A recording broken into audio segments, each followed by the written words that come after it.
on the weekend.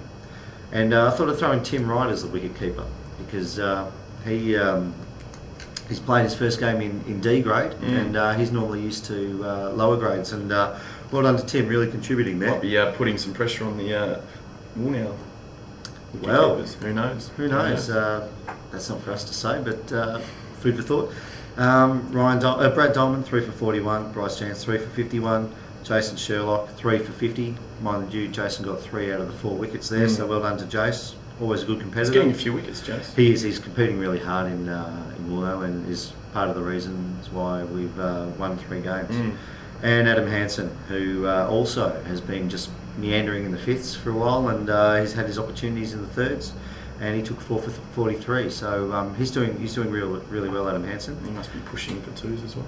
Well, I mean, younger guys these guys are making an effort, so good on him. I didn't want to put him in the team of the round, but I'll make a notable mention as 12th man to James Coyne, playing in the 6ths. But he took 5 for 27, he wicket kept and took a catch, and he made 19 top scoring. So well, wicket kept as well. Yeah, he wicket kept as well. Him and Owen Lewis shared the duties of the glove. So that's A&A for now, and we'll move on to Longmuir Shield. Just make a note. There was some sad news during the week with former CMCA treasurer, life member, and stalwart of Washington Park Cricket Club, John Quiney. Passed away this week, so our condolences go out to JQ's family, particularly Rob, who we all know very well, and Nicole, who has had a history with A&A as well, and the rest of the family.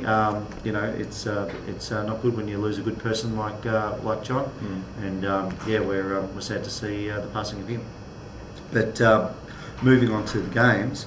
There was a tie between Mackie and West Bentleigh, which is amazing.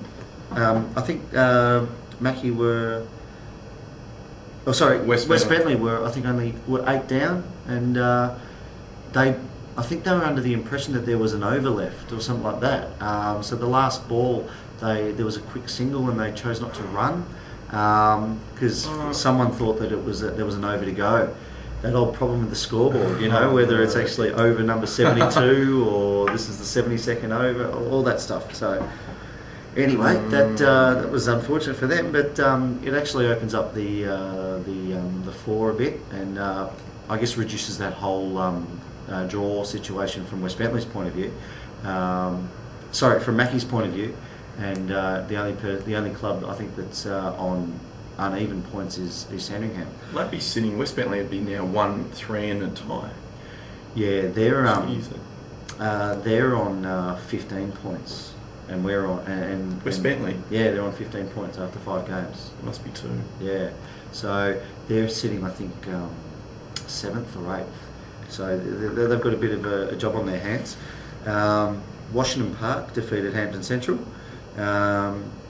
Yeah, so I think McDonald made 51, Weisberg made 44, and Gareth Finney took 4 for 26. So, yeah, Washington Park are doing their job as well. Are they 2 now? 2 or 3? They're 3. So they're, I think, sitting in 7th spot.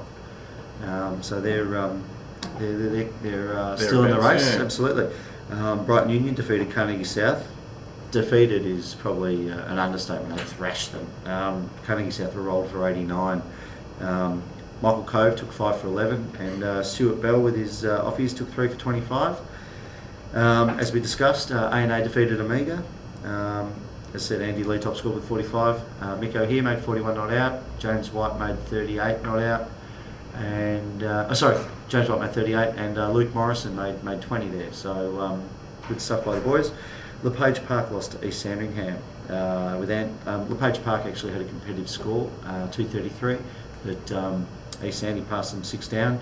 Anton Duddy made a ton, 108. People were saying that he was his body was past cricket and he couldn't play anymore, but he's proven people wrong there.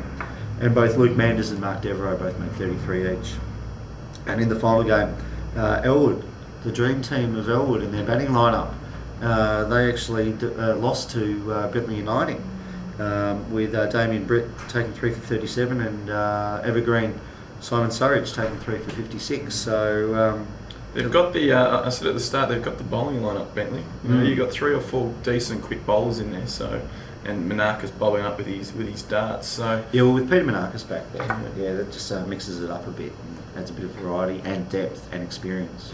So they're going to be dangerous, I'm telling you. They're going to be, again, winning more than they lose on the way home for sure. Yeah, we'll move towards round 6 in a minute, but we're playing them this game, so that'll shake up the, I guess, the 4 coming, or those who are eligible for the 4 coming into Christmas. You'd want to be going in 4 and 2 rather than 3 and 3. So, well, you know, I mean, it's a big game. It's a very big game. Well, Adam's got his Longmuir team of the round on the screen there, as you can see. Obviously, Anton being in there with his ton. And a few others who have done well. Craig Park with his 5 for 86. He must have 20 plus wickets by now, Craig. Minimum, I'd say. He's taking nearly 5 every week. So good old Royds is continually doing the job for Mackie. So yeah, moving into round 6, we've got West Bentleigh playing LePage Park. Now, obviously, needless to say, West Bentleigh need to win that to maintain their race for the finals. You would think that they will, because LePage Park obviously are struggling to notch up wins themselves. But you would look, West Bentleigh. It's all about the form, and LePage Park made 230 against East Sandringham and won the game before. So you know, they got a bit of form going into this game. So again, West Bentleigh, who knows? You get a few early wickets, and then the middle order falls away a bit. So yeah, that'll be an interesting one. Yeah, Hampton Central play Elwood. Hampton Central need a win. They're on the bottom of the ladder with 0 wins. So I think Steve May injured. I remember reading a couple of weeks ago he got injured. I'm sure he didn't bowl last game either, but he played and must have batted. So well, if you take the Amiga versus Richmond game into account when it comes to Steve May and his I guess recovery sessions. Maybe he was there till about 2 or 3 a.m. drinking beers with the boys at Amiga, and I think Stoney and Marshy and Johnny left at about close to midnight. So I think they left Maisie into maybe there's a secret, I don't know, hyperbaric chamber or something like that, which Maisie's taking advantage of. But if he's injured, well, that's maybe half the reason why Hampton Central can't get a win. And a bad time to come against Elwood. Yes, because they want to bounce back pretty hard, won't they? Absolutely.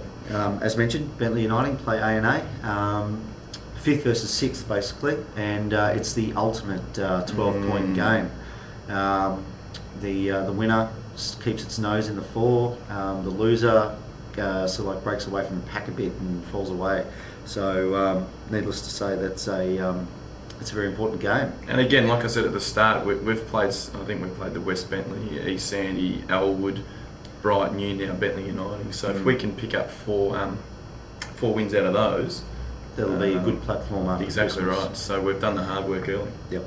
A good game to look forward to this round is also East Sandy versus Brighton Union. East Sandringham, as we know, one of the stronger teams, if not the, and Brighton Union, who are continually making runs and challenging. I think East Sandringham are currently